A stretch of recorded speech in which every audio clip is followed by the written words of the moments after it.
Am I the a-hole for choosing my stepmom over my biological mom? I'm 24 female and I just bought a new house.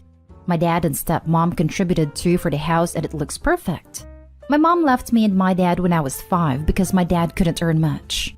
A year later, he remarried to my stepmom, Jane. She wasn't what I thought stepmoms would be. She was kind of really talented. I don't have other siblings or stepsisters, so she basically raised me as her own daughter. She helped through everything, financially too. My biological mom, Karen, came for me when I was 16. I had grown a hatred for her as she abandoned me, but she still was invited to events like my birthday or Christmas. She also has a stepdaughter a few years younger than me. So when I bought a new house, I expected my stepmom to move in with me, as it was closer to the hospital she has to go every 3 months. Diabetes. Before I could move in, my mom asked me how many rooms were there. I told her how many were there, and she said she and her stepdaughter would move in a week later to choose the rooms. I told her no, as Jane was moving in with me, and it caused a big argument between us. She included Jane and my dad, and said how Jane brainwashed me and created chaos between mother and daughter. She yelled at me for being raised pathetically and said, "I gave birth to you, so you owe me a lot."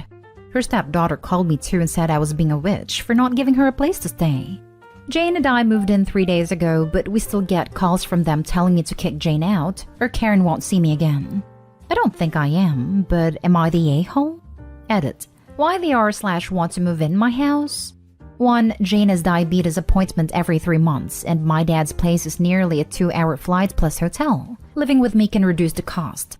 2. Karen's stepdaughter wants to live in the city and in my house, so as family we don't have to pay each other.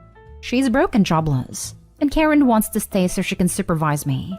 3. My dad isn't involved because he is a peacekeeper. He doesn't get angry quick and avoid doing things that makes him regret later. Now for the top comments. Not today, home. What kind of adult invites themselves into someone else's home? That's weird on the surface and more so given your history. You decided to help your stepmom, so tell this other lady that she's not welcome to live there. But hey, Bio Mom said that if OP doesn't kick out Jane, OP wouldn't see Karen again. Like, where's the downside here? Sometimes the trash takes itself out. She said she and her stepdaughter would move in a week later to choose the rooms. Not stay whole and she can piss off. Why does she think she can move into a place she did not pay for at all and was not invited? Also, why does your dad react like this? He is the type of person who would stay calm and won't let anger take over. Not stay home. Your stepmom is clearly more of a mother to you than your birth mother. Also, your birth mother's logic is flawed.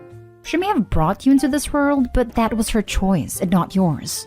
And when you bring a child into this world, you then have a responsibility to take care of them. And she did not fulfill that responsibility. Your stepmom, however, did raise you, so it's perfectly fair you'd want her to move in with you instead of the egg donor. Next story. Am I the a-hole for selling my house to get away from my sister? I took in my pregnant sister when she was almost homeless, kicked out by her boyfriend, father of the baby. We weren't close, but I let her into my home because I didn't want my nephew to be homeless. The agreement was I took her in for 3 months and she would find a job and find a place to live in that time. Almost a year later, she hasn't left, and I'm stuck paying for her and her son. Even worse, she recently got back together with a boyfriend that kicked her out, but hasn't forced him to pay any child support, so I'm paying for everything. He is a stinky, disgusting a-hole who I banned from the house, but my sister keeps sneaking him in when I'm out. I can't afford it as I have a good job, but I'm sick of her mooching off me when she could find a job, but hasn't even sent out a single resume. She has had depression in the past and is probably depressed now, and so she begged our mom to speak to me on her behalf, who keeps telling me when I let her into my home I signed an obligation for life to take care of her son. I'm also single without children, so in her eyes I don't have any obligations now but to take care of her grandson. I've been looking for a better job for a while and I just found one. It's a work-from-home job, but I can't imagine working with my sister around. So I told her I'm selling the house and moving states and she has 2 months to move out. Now all I'm getting is phone calls from my mother and other family members who know they have to take care of my sister if I leave, begging me to keep taking care of her. She's screaming at me for leaving her on the streets, but I can't wait for February to come early enough. But I feel kind of guilty looking at my nephew who is going to suffer because both of his crappy parents, and probably is going to end up like them. Am I the a-hole? Not the a-hole. Tell your mom to take your sister in then. Also, you said the agreement was 3 months. Where the heck did your mom pull that for life out of? Her butt? Well, shove it back where it comes from. There is only so much you can help until it starts to affect you. Doesn't matter if it's mental/physical/financial. Protect yourself before you try to help others. Yep. Hey mom, when you gave birth to sister, you took an obligation for life.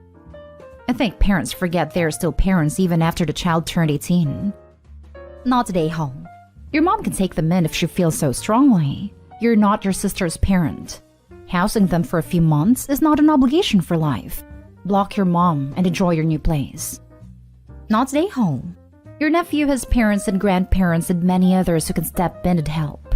You telling your sister she can stay with you for a couple of months isn't a lifetime obligation to pay for her and her child. They have rights because they are living there, but you're under no obligation to allow that to continue. Selling the house seems extreme, unless that's something you want to do regardless, but you should absolutely talk to a lawyer and begin eviction proceedings. Your sister is an adult. It needs to take responsibility for her actions and her child.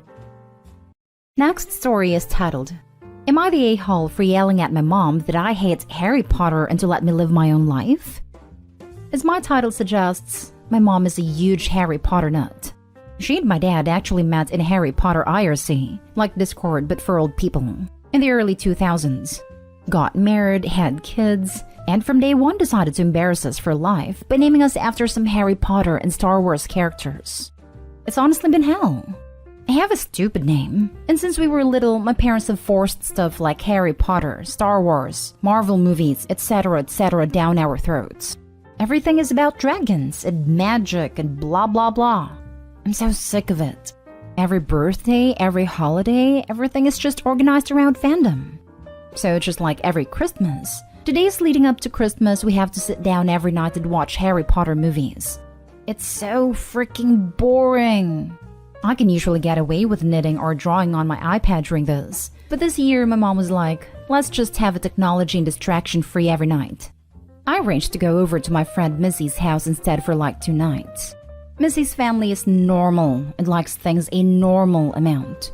But my mom got really mad and started talking about how it's a family tradition and how I'm basically rejecting her and went on her whole thing about how you wouldn't exist if it wasn't for Harry Potter. I finally had it and just yelled, nobody cares that you were a big name at the Harry Potter fan club. I don't like Harry Potter. I don't like Star Wars. I hate Marvel movies. They're also boring. So please just let me have my own interests. I couldn't help it. I started crying because I was just so frustrated because everything always has to be about Harry Potter this, Star Wars that. And now that we're all older, they started doing Game of Thrones. Everything is centered around some kind of movie or TV show or book series. Just once, I want my family to bond around something that doesn't have to do with media or these nerdy things. We live in Utah where we have like 5 national parks. And even though I ask every year for my birthday, I've never been to Arches. Well, my sister called me saying that mom was angry and to just come home and to stop with the theatrics. I told her that I'm sick of having all this old nerd stuff crammed down my throat. And just once I want to have a normal time, watching normal Christmas movies, and not having a pause for lightsaber battles. Am I the a-hole? Now for the comments. Not an a-hole, and your post is a great warning for all those people still thinking about naming their kid Anakin or Khaleesi. You're allowed to have your own interests, and your parents aren't making life easier by forcing things they like on you. Not an a-hole, but that IRC comment cut me to the core, and now I feel old. The sheer psychic damage reading that line KO'd me where I sat. As a huge Harry Potter fan myself, you are not an a-hole. You have to be able to grow up and have your own interests. Do you think your parents would be open to family therapy? This. I have a few fandoms I'm into. Harry Potter being one, Supernatural being another. I will definitely buy all of the things when I see it, but I don't push it on my daughter. Although she does know about my interests and will point out things she sees that I would like. Next story. Am I the a-hole for not telling my estranged extended family when I got a new phone number and ruining their Christmas? So here's a little backstory. I-36 female haven't been in contact with my extended family in years. Not for lack of trying, but when I did used to reach out, I was either ignored or blown off as an annoyance. Well, I got a new number last year, and it's been so long they never crossed my mind to inform. Suddenly now, some of these extendeds decided to finally reach out, and upon me not immediately answering their calls and texts, decided to lose their flipping minds. I'm currently out of state, and yesterday evening I got a frantic call from my husband, saying some of my family members showed up at our house and left a note on our door while he was out. One of our neighbors came over and told him they wandered all over the outside of our house banging on the windows, and quickly left when she came out to question them. The note they left was ridiculously long, but to summarize, there was a family emergency and how I had better call them ASAP. My husband tried to call and text them before calling me, but they hung up on him when he said he was my husband. So I ended up calling to see what the hell was going on. The second I answered, my family lit into me calling me every name in the book. Finally, when I was able to get a word in and ask what the emergency was, I almost had a conniption. This grand emergency was the day before one of my uncles texted my old number that I was to come to his house for Christmas, and that he would take no excuses. He texted this at 4 a.m., and when I didn't answer, he sent a barrage of texts, telling me I had no choice and that my cousins would come get me the following day whether I like it or not. Amazing, colorful language about what I'm doing with my spare time was included. With no immediate answer to that, he apparently called everyone and had the mass call and text my old number because I was obviously just being a witch and ignoring them. Well, apparently the person that now has my old number didn't like that everyone and their left sock was blowing up their phone. Apparently they contacted several of the family members and they would be contacting the police about this harassment. I told them they brought it on themselves because of their extreme overreaction. They tried to talk over me, but I cut them off, pointing out their lack of communication for all these years was okay, but no reply from me at the crack of the morning is unacceptable apparently. They then told me I was a selfish witch that ruined their Christmas. I ended it soon after that and called my husband to fill him in on everything. He was understandably pissed as well. I plan to call my old number in the morning and apologize to them for the trouble, and possibly get copies of the text to get a restraining order when I return home.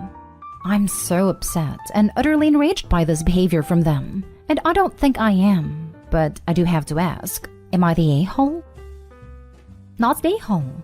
You should probably change your number again now. These people sound terrible. Definitely not the a-hole. I have a question though. Is there no one on that side of the family who knows how to reach you? Isn't there a parent or a sibling these wackos could have called and said, I hope you didn't return my text. Is she okay? If you do and they still acted this way, I have no words. The fact that they went this level of crazy means they probably burned more than a few bridges that lead to OP. Not the a-hole, and do not delay on that restraining order. It is very strange that they would come to your house and knock when no one is there, peep through the windows, but leave as soon as they saw the neighbor. Something is very fishy there. Were you due for kind of inheritance from an older relative? It's possible that there's been a death in the family that you are not aware of. They might be trying to attempt to force you out of it by getting you alone. This is what I think. What, after all these years, would make them this desperate to see OP again? Money would be one of my first guesses. OP, you need to find out if a relative has recently died, or if you're the recipient of some sort of bequest. Given all these people's wacko behavior, I can see someone deciding to leave everything to the only sane person in the family. Now for the last story. Am I the a-hole for ordering meals for my children when we go out with friends?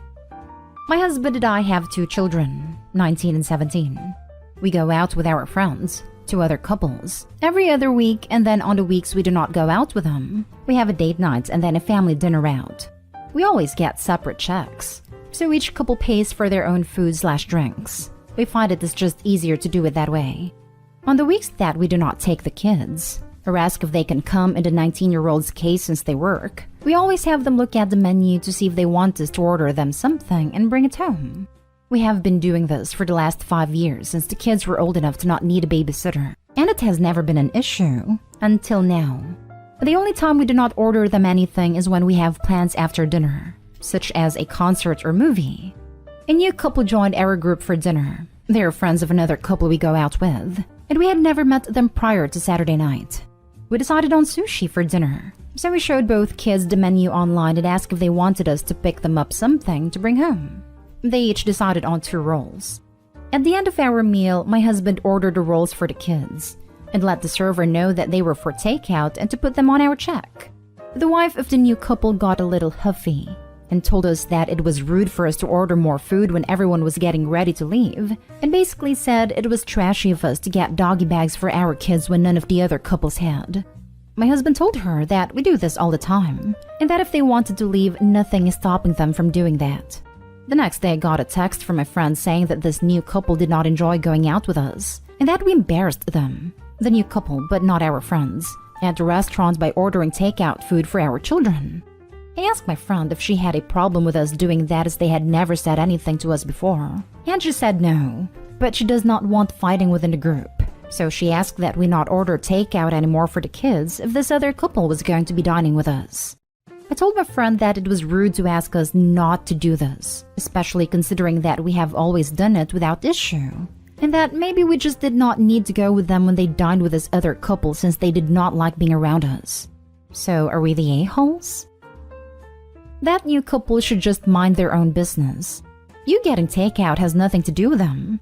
I can't even imagine what kind of alternate reality they live in to think that it would be trashy. Not stay home. Agreed. I think the couple felt embarrassed that they weren't also taking something home for their kids, and that they were made to look trashy. Ridiculous. You should be able to go out with grown adults and not all do the same thing. The only thing trashy would have been to order for the kids and put it in one bill that was split between everyone. This overreaction is so strange, including their old friends not wanting them to do it either, that I wonder if Opie is not telling the truth about how they split checks. The story would make sense if they equally split a single check. I think we're just in a strange time where no one is allowed to do anything if it upsets even one person's feelings, even if said person is overreacting and being ridiculous.